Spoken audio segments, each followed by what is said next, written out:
Баршаңызға сәлем достар, сіздермен Анаргүл, менің каналыма қош келдіңіздер. Бүгін сіздермен осындай жаңа жылдық көңіл күй сыйлайтын 2022 жылғы барыс жылына арнап осындай барыс салатын жасайтын боламыз.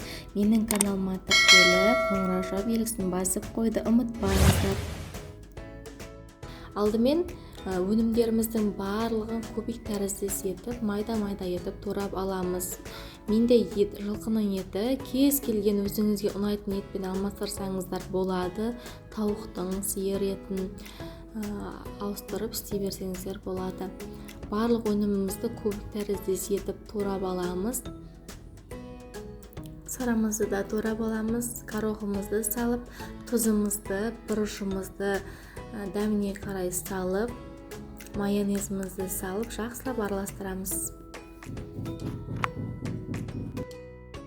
Бұл салаттың ерекшелігі құрамындағы өнімдердің барлығы қолжетімді әрі өнімдердің дәмі бір-бірімен керемет үйлесіп, ерекше дәм береді. Міндетті түрде жасап көріңіз. Дайын болған салатымызды тәрелкемізге салып, шетін және үстін қасықтың көмегімен тегістеп шығамыз.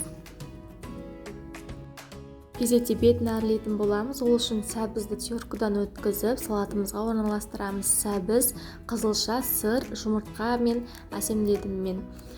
Сәбізімізді дәл осылай орналастырып, екі көзін жасаймыз, ортасында қарашығын жасап, екі құлағын жасап, осылай сәбізбен, сырмен мұртын, ауыздарын осылай шығарып аламыз. Мұрнын қойып, шет-шетіндегі жолақтарын қызылшаны теркадан өткізіп қойып шықтым, және де майонезбен осылай ақ-қара болып тұратындай етіп сызып шықтым. Мұртына мен жаңағы спачисканы тығып қойдым. Жасап көріңіздер, ас болсын. Сіздермен болған Анаргүл. Менің каналыма тіркеліп лайк басуды ұмытпаңыздар.